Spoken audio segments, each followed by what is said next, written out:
what key steps would you recommend to correct the mindset of typical investor like me, which is what you narrate as lemmings-like, the crowd mindset? I started investing when I was 11. I first started reading about it. I believe in reading everything in sight, and first started reading about it when I was probably 6 or 7 years old. But for about 8 years, I wandered around with technical analysis and doing all kinds of things. And then I read a book called The Intelligent Investor. And I did that when I was 19 down at the University of Nebraska.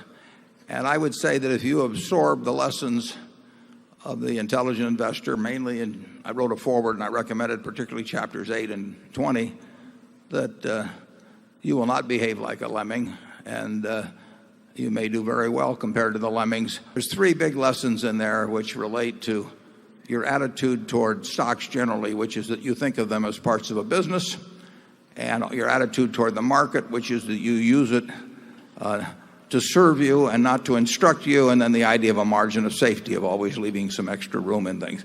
But the people in this room, I think, have learned that important first lesson. I mean, I think most people that own Berkshire do not see themselves as owning something with a little ticker symbol or something that may have a favorable or unfavorable earnings surprise or something of the sort. But they rather think of themselves as owning a group of those businesses that are out there in the other room. And that's the way to look at stocks. You'll never be a lemming if you do that.